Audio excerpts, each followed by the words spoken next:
There is a shelf in most homes that tells a particular kind of story. It holds books with confident titles and ambitious promises. Books about habits, about mindset, about unlocking the version of yourself that is apparently waiting just beneath the surface of the person you currently are. Some of them are annotated, some are half-read, some have never been opened. All of them, at the moment they were purchased, promised that things were about to change. Most of them didn't deliver. And yet the shelf keeps filling. A new book called The Promise Machine asks the question that nobody in the self-help industry has any commercial incentive to ask. Not whether self-help works, the evidence on that is mixed at best, but why intelligent, reflective, well-informed people keep buying it when it doesn't. Why the gap between the books purchased and the changes produced doesn't seem to reduce the appetite for the next one. Why failure in this particular domain doesn't behave the way failure usually does. The answer begins in the brain, and it begins before the book is even opened. When a person picks up a self-help book that credibly promises change, something neurological happens that has nothing to do with the book's content. Dopamine, the brain's anticipatory reward signal, fires not at the moment of getting something good, but at the moment of believably expecting it. The purchase itself is the event. The feeling of being someone who is about to change, of having identified a problem and acquired a solution, produces a genuine neurological response that is, in a functional sense, its own reward. The book hasn't worked yet. In a very real sense, it already has. This is why the industry doesn't need its books to transform people. It needs them to convincingly promise transformation. The promise does the psychological work. Everything that follows, the content, the exercises, the frameworks, the case studies, is, in neurological terms, secondary. But the brain's anticipatory reward system is only the beginning of the story. Because the more interesting question isn't why people buy self-help books. It's why they keep buying them after the first ones don't work. And here the book makes its most uncomfortable observation.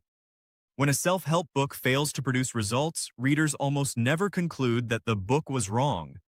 They conclude that they were insufficient. They didn't commit fully enough. They started at a difficult time. They understood the principles but didn't apply them with the necessary consistency. The method is preserved. The self is indicted. This isn't an accident. The genre has evolved, through market selection if not deliberate design, to ensure that failure travels in exactly this direction. The phrases that appear in almost every self-help book, "This only works if you truly commit. The information is here, but you have to do the work. Not everyone is ready to make this change," aren't motivational encouragement. They are a pre-built interpretive framework that the reader will reach for, automatically and without realizing it, at the precise moment the method stops working. They ensure that the reader's dissonance, "I bought this, I tried this didn't work," resolves not into skepticism about the method, but into renewed conviction about their own inadequacy. The loop this creates is almost elegant in its design. Success confirms that self-help works. Failure confirms that more self-help is needed. The reader returns to the shelf either way.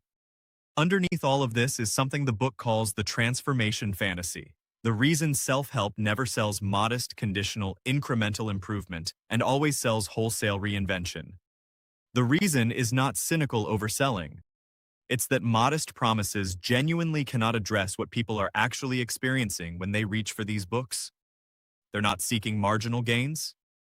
They're carrying a felt gap between who they are and who they believe they should be, a gap that feels moral as much as practical, bound up with self-worth and significance and the persistent sense of not yet living fully enough.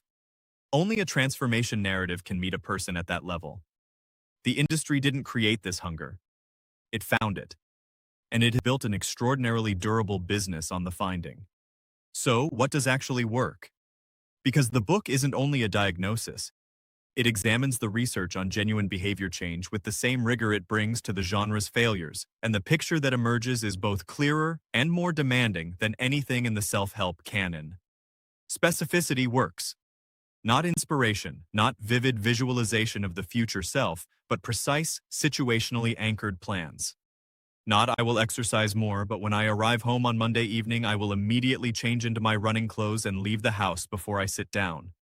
The research on this is robust and largely ignored by the genre because specific plans are considerably less exciting to read about than transformational principles. Social support isn't supplementary. It's structural.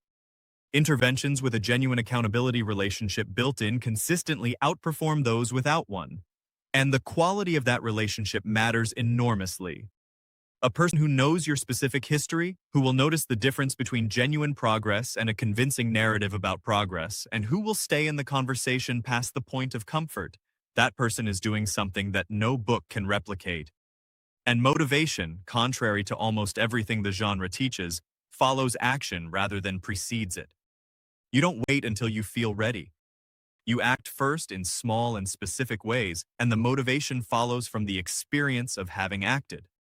The popular model, get motivated, then move, is precisely backwards. The conditions that produce genuine change, the book argues, are personalized, relational, iterative, and socially embedded. They are, in other words, precisely the conditions that a book cannot provide. A book speaks to everyone and therefore to no one in particular. It cannot know your circumstances, cannot respond to your setbacks, cannot be present at the moment the difficulty actually arrives. What can provide those conditions is other people. Not a self-help community, not an online accountability group, not a comment section full of people who bought the same book. Other people in the genuine sense, a therapist, a coach, a friend with enough honesty and enough care to say the difficult thing rather than the comfortable one, sustained over enough time to do the work that a single reading cannot. This is less convenient than a book.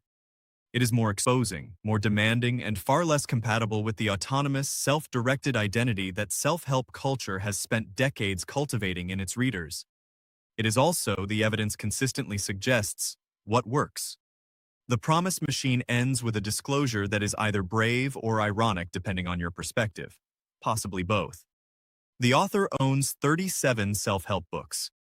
They bought another one during the writing of this. The knowledge of every mechanism the book describes did not prevent the experience of those mechanisms. The hope still arrived. The purchase still felt like the beginning of something.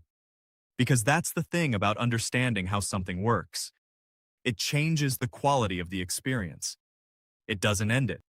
What it can do, what this book does at its best, is make the reaching more conscious, more curious, more honest about what is actually being sought and whether a book is genuinely the place to find it.